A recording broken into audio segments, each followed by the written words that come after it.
when objective value breaks into your life, now we're talking. Now things get really interesting.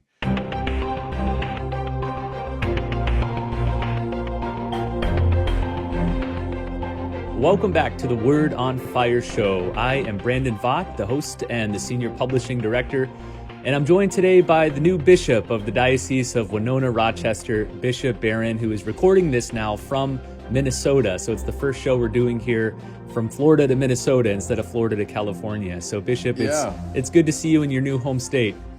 Thank you, Brandon. We're a little bit closer geographically now, aren't we? A little bit, and I do want to talk about the installation, but I wanted to tease out what we're going to be discussing here on this episode. We're continuing our series on understanding the present moment. So this is a series where we're looking at 4 influential figures who together help explain how we got to where we are today in the culture. We've already looked at Karl Marx and Friedrich Nietzsche. Today we're going to be looking at Jean-Paul Sartre, probably the most famous philosopher of the 20th century. But before we get to Sartre, let's talk about your installation as bishop. I had the great pleasure of being there with you, along with, maybe 20 people from Word on Fire, and then hundreds and hundreds of your new faithful there in Winona-Rochester. Talk about that experience. First Vespers, then the installation mass. It was a whole kind of weekend of activity. It was. I loved all of it. The Vespers was Thursday night, and I actually had a homily sort of written out and planned, but the last minute I changed my mind. I did something much more about evangelization, and I mentioned Cardinal George. His famous observation that at the beginning of the church's life, there were no institutions, and there were no dioceses, and there were no hospitals and schools, and there's no Vatican, but there were evangelists. And it was his way of saying, and I'm echoing him, that's what's always essential in the life of the church. Everything else really serves that mission. So that was the first night. The installation was a marvelous experience. Great choir. The liturgy was done in a very beautiful, stately way. The thing that's most moving, when you're a new bishop, they give you the bull from the Vatican, so the official statement in Latin that installs you as bishop, and then you walk around the cathedral with it because you're showing, first of all, the College of Consultors. That's the canonical part of it, because canon law requires you show this to the consultors. And then I brought it all around the cathedral so the people would see it and applaud. So it was the way of signaling their kind of receiving me as bishop. But all the priests were there, and the deacons and the religious and a lot of the lay faithful and the people from all different walks of my life, from Word on Fire to people in Chicago to Californians. And so it was a joy. It's so many receiving lines. You might hear my voice. I caught a little bit of a cold, I think, from shaking all those hands. And because then 2 days later, I went down to Winona, because I have 2 cathedrals. I'm a kind of rare bishop that way. I got 2 cathedrals. One is the co-cathedral in Rochester, and then there's the main cathedral in Winona. And I, as they say, took possession of that one on Sunday with a very beautiful, very stately liturgy. Lots of people, big reception afterwards. So it was a busy, wonderful weekend. One of the main figures during your installation was Archbishop Christophe Pierre, who is the nuncio, the representative of Pope Francis to America. And I got to talk with him a couple times during the events, and I was very encouraged to hear his familiarity with Word on Fire. He knew it, he followed it. He said to me, "You're the guy that asks the questions." And I said, "Yeah, Bishop Barron's the guy that gives the good answers." He said, Word on Fire, Word on Fire. So we're at least known in the papal circles. So that's really encouraging. Well, that's no small thing. And he's a very interesting fellow. He's a Frenchman, of course. He and I have something in common. We have the same alma mater. We both went to the Institut Catholique in Paris, I think about 20 years apart. But and of course, I'm a bit of a Francophile. I love all things French. And so we've bonded there. But delighted he was here. He left, I think, the next day to go home. He takes the month of August as a vacation in France. So I think mine was the last installation he had before the vacation. All right, well, let's turn back to our ongoing series here on understanding the present moment. This is the 3rd episode, so if you haven't listened to the ones on Marx and Nietzsche, I encourage you to go back and watch those.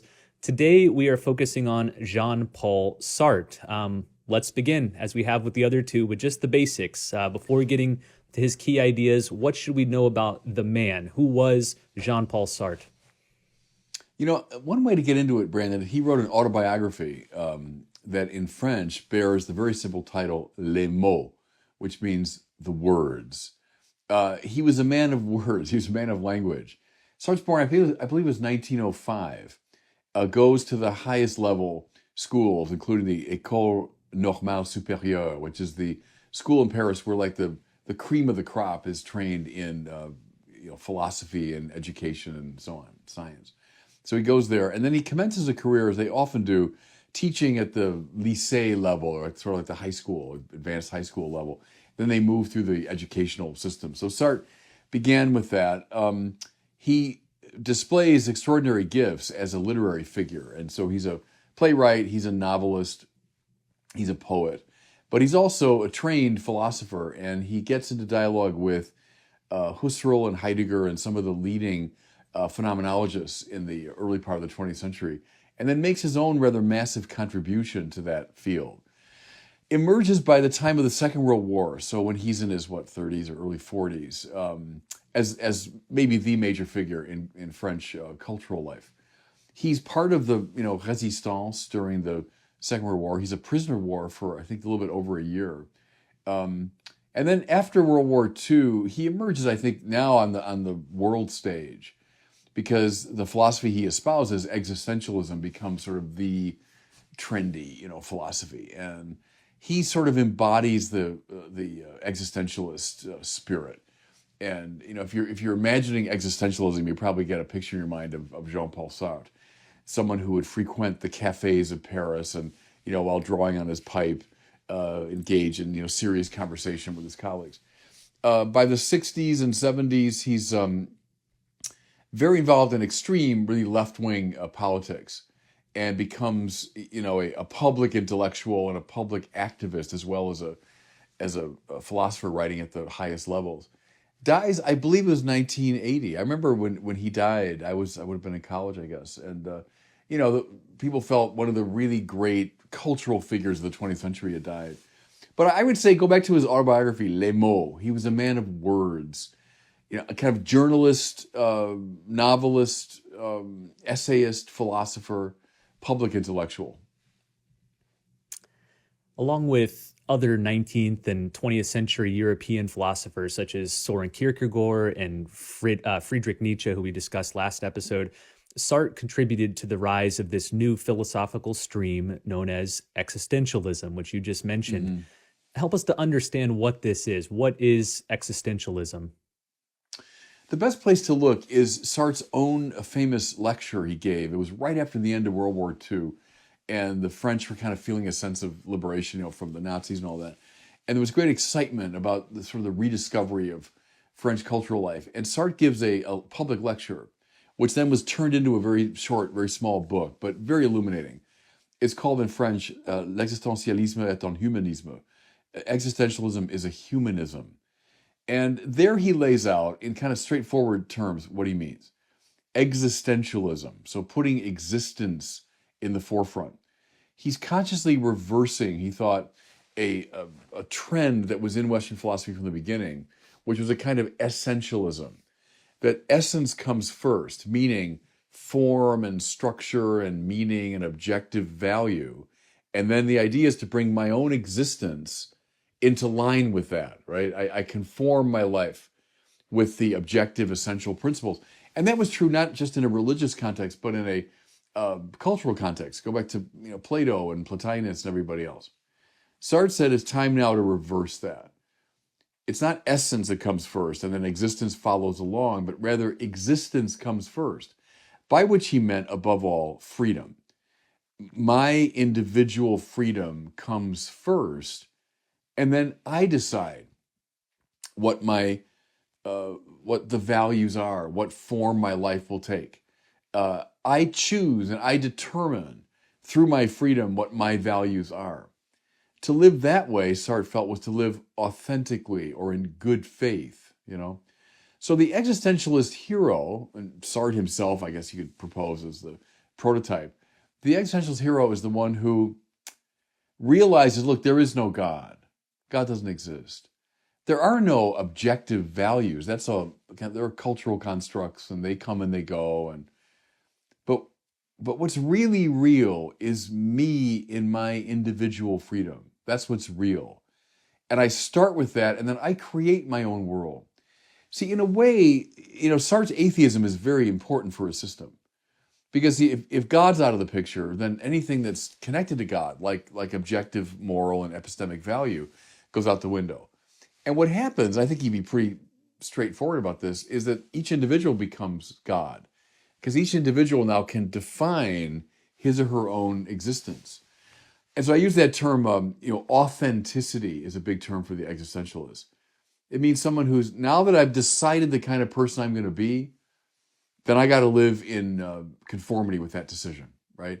I should be consistent. So let's say, like Sartre, you say, I'm a member of the Resistance. I'm against the Nazis. Well, then live up to that. Live up to it. Even if it means the Nazis are going to throw you in prison, that you're going to be faithful to yourself and your own freedom. That's living in good faith. As they looked around the world, they saw a lot of people living in bad faith. And that's the term that they use all the time. They're inauthentic. So they take their values from other people. They're told what to do. They don't exercise their freedom properly. So that becomes the matrix for the existentialist sort of project. Is my freedom comes first, and now I decide the person I will be, and then I got to stick with it, no matter what happens. I think that's what he lays out in that initial book. Maybe Sartre's most famous adage and maybe his greatest philosophical contribution is this little 3-word statement that existence precedes essence. You kind of alluded to it in your last answer here, but what does this mean and how did it introduce a sea change in the world of philosophy? Yeah, it's the reversal, as I say, of the classical view in which form comes first or essence comes first. And it's the great project of freedom. So it's not just an abstract claim, like, oh yeah, I get that. It's a claim on your life that your freedom is paramount.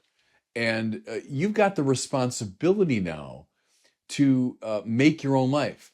See, Sartre would probably see the classical person, or let's say the medieval person, as kind of a pathetic figure in a way, because he's dictated to.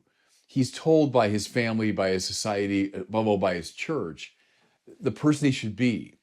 Where the existentialist hero has thrown all that off. So Sartre says famously, la vie est absurde, right? Life is absurd. Meaning there is no objective value. There is no objective meaning. Don't look for that. Yes, you live every day and then you're going to die. And you don't live on afterwards. The world's going to come to an end. So objectively speaking, la vie est absurde. So have the courage of your convictions that you accept that and then say, all right, well, it's up to me. It's up to me to decide the meaning of my life. And so it puts a greater burden, if you want, on the individual. It assumes this sort of godlike prerogative of defining his own life. But they would tend to see the classical person as kind of a pathetic figure, not living up to his freedom. We mentioned a few moments ago Sartre's book, Existentialism is a Humanism, published in 1946. Maybe his most famous book, though, was published a few years before that, and it's titled Being and Nothingness. What does Sartre mean by nothingness here? Is he a nihilist? Is he advocating meaninglessness? What is he getting at? Well, it's a very interesting thing, and that's a huge book, L'être le néant in French, the being and the non-being. The phenomenologists were very interested in questions of presence and absence. In fact, it's kind of a breakthrough, I think, in Husserl's philosophy, that the classical tradition almost always talked about presence, about things like substances and beings and things that show up in the world. But how do you intuit an absence? So Husserl said, very often absence comes to consciousness. When I think about that, Brandon, it's funny. Whenever I'm not whenever, but when I'm driving sometimes, and you look to your left if you could change lanes. Well, what are you intending at that point? What's the focus of your consciousness? Is the non-being next to you? You say, oh, there isn't a car there. There's an absence next to me, and I can now move into that. Well, Sartre, I think, picked up on that and thought, isn't that interesting? Different ways that we intuit absence. Well, one absence that we do indeed intuit, he thought, was the absence of real objective meaning. So there is a non-being when it comes to all of that. They don't. God doesn't exist. The world that we've kind of constructed around God doesn't exist. That's a type of non-being, and you gotta, you gotta have courage to face it down. Now, there's a more positive side though to it. Now think of non-being, Sartre would say, as like a blank canvas, right? So there's no God, life's absurd, there's no objective meaning. That means I got this big blank canvas that I can paint on in my freedom. And so now le néant, the non-being, opens up as an opportunity for freedom. See, so it's not, in his view, a crushing nihilism. Or you might say you gotta go through the baptism of the crushing nihilism, like there is no objective value, to come to the liberating side of non-being. Like, boy, I guess I can throw off all these chains. I can throw off all this pressure. I can throw off all these expectations because I can now paint my own life on this blank wall of my own freedom. So I think he would see it as both positive and negative. It's a crushing quality, but it's also, in his mind, a liberating quality, the non-being. Sartre often pits freedom against God. Yeah. Maybe his most famous argument is that if God exists, I cannot be free, but I am free, therefore God does not exist. How does Sartre understand freedom, and why does he think that freedom is incompatible with God? Yeah, and it's a hinge, it's a pivotal question there, because he would tend to see freedom in the typically modern way as spontaneous self-creation. I'm free in the measure that I've thrown off all expectations and thrown off all pressure, and I, simply based on my own energy, define who I am. Spontaneous self-creation, where, we've talked about this before. In the classical tradition, that's not at all what freedom means, but it's a kind of disciplining of desire in the direction of the objectively good. I might put it that way. Now everybody from Plato to Dietrich von Hildebrand would hold to that kind of view of freedom. Now, if you're a Sartrean advocate of his sort of freedom, then God is the ultimate problem, because God is the ultimate representation of objective value. Objective meaning. So if I'm free, or I want to be free, my opponent is God above all, who's hovering in a threatening way above my freedom, preventing me from spontaneous self-creation. Society is the enemy, sure. Family, yes. Inherited values, yes. All that, but haunting all of those would be the supreme value of God. And so Sartre would see atheism as a great liberation. Now that I've gotten rid of God, I can truly be free to create myself. Speaking of that self-creation, you've often traced Sartre's ideas forward to today's culture of self-invention. Absolutely. How do these find roots in Sartre's ideas? Yeah, and we traced it too, Brandon, earlier with people like Nietzsche and Marx. But you see, I think, very, very clearly in Sartre. In fact, he brings it into explicit consciousness with his language.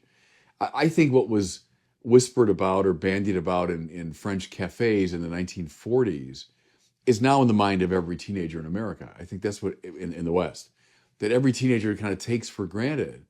Yeah, I define myself. Who are you to tell me what to do or who to be? We talked about the gender thing before, because to me that's a sign of it, that heck, even my gender I can define. Don't tell me that even what's inscribed in my body is a limit to my freedom. And that's the argument you have of some of the really radical gender advocates against, I think, more commonsensical people. It's a Sartrean argument. Is there something that's objectively given about my own body? And I would say absolutely. And the idea now is to bring my existence into conformity with that essence. But you see, if you're a Sartrean, you turn all that around. He said, no, there's nothing that imposes itself on my freedom. If I want to be a woman, I'll be a woman. So I think that has found its way definitely into people's consciousness. But see, it's based upon a misconstrual of freedom, of the spontaneous self-creation. And I think the churches and the representatives of classical thinking have not been very good at communicating with our young people an authentic view of freedom.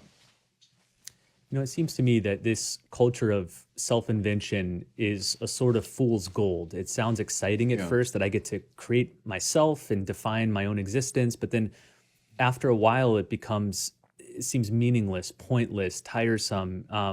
I think a lot of the deep unhappiness today among young people is directly linked to this culture of self-invention. They're lost. They have no meaning, and it's because they've dropped the form. They've dropped the essence of what it means to be human.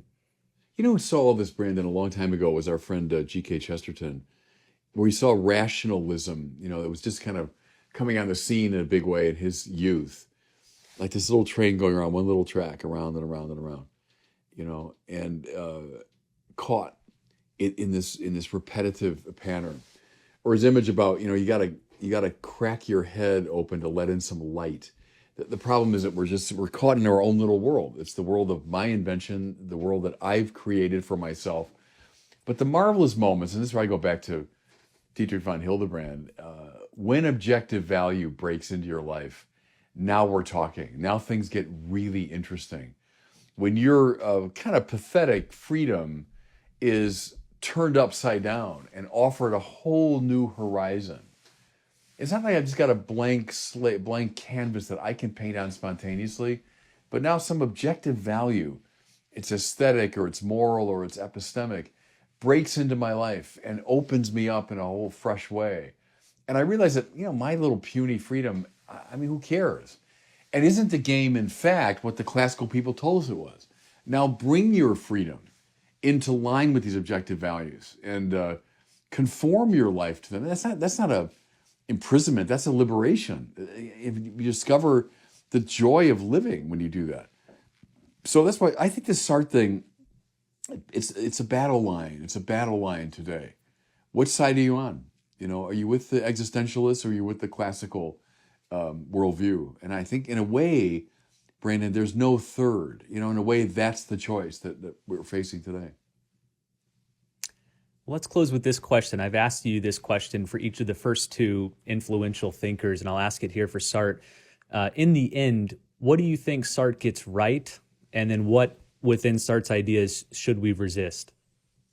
I think we've been pretty clear about what we should resist, all this stuff about, self-invention. What did he get right? Sartre was a brilliant man, and he was part of the phenomenological tradition, which I reverence. So beginning with Husserl, people like Dietrich von Hildebrand, people like Max Scheler, people like Edith Stein, people like Karol Wojtyła are all part of that same tradition. Sartre represents a sort of radicalization of it, you might say, an overexpression of it. What I appreciate a lot about Sartre when I read him is, like a good phenomenologist, he was very attentive to some of these subjective qualities that condition the way we take in the world. So there is a sort of naivete sometimes in the classical view, like now I'm just this blank slate, and the world just writes itself on me. And Sartre, like all moderns, anyone after Descartes, saw that it's not that simple, that we always bring a lot to the table. We bring a lot to perception. Like Sartre's reflections on what it's like to wait for someone who doesn't come, I find very fascinating and even moving. If you walk into, let's say, a Starbucks and you're not expecting anybody, and then you walk into a Starbucks when you're waiting for someone who doesn't come, those are entirely different experiences of the Starbucks. You can't just say, oh, there's just the Starbucks, there it is, and I'm a blank slate taking it in. No, you're very different in those two cases. Think here of, the old principle from Aristotle, is whatever is received according to the mode of the recipient. Well, you might say that's a kind of Cartesian seed planted within the classical tradition. That, there is the objective realm, and yes, I want to affirm that, but it's taken in accord with some form of receptivity. Sartre is a phenomenologist. He's also a novelist and a kind of a psychologist, and he's very good, I think, at naming those dynamics within our consciousness. So that's one thing that I very much appreciate in him.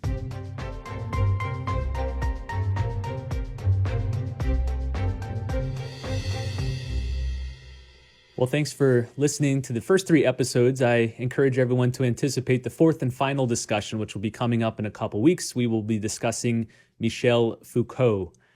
For now, though, it is time for a question from one of our listeners. Today, we have a question from Benedict. He lives in Bishop Barron's old state of California, and he's asking us about one of Christ's teachings. Here he is. Hello, Bishop Barron. My name is Benedict from Ventura County, California, and my question is, Christ tells us to love our neighbor as ourself, and also to deny ourselves and take up our crosses. How does someone be selfless and yet love himself? Thanks a lot.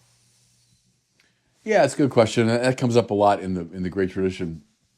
There's a legitimate self-love. There's a weird preoccupation with self. There's a curvatus in se, the caving in, all that business that's no good. There's a legitimate self-love, a self-appreciation. Heck, when I cross the street, I look both ways because I want to preserve my life. Nothing wrong with that. I pursued an education and sought friendships and all that because, I appreciated, my own life and I wanted to enhance it. So nothing wrong with that. The key, though, is love, right? Love is willing the good of the other.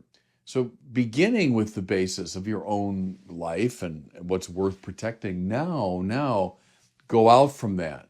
Love, will the good of the other. And now that original self becomes enhanced. It grows, and the grace that I received as I give it away becomes even more grace. So nothing wrong with either legitimate appreciation or love for oneself. But now, as the Lord says, make that the basis not for a self-involved curvatus in se attitude, but now a self-gift. So do a John Paul II here. If life's all about making yourself a gift, well, you can't give what you don't have. So you have to have cultivated yourself in some way in order to give it. So I think that's the right balance. Well, thank you, Benedict, for your question. If any of you have questions for Bishop Barron, please send them in to us at the website askbishopbarron.com.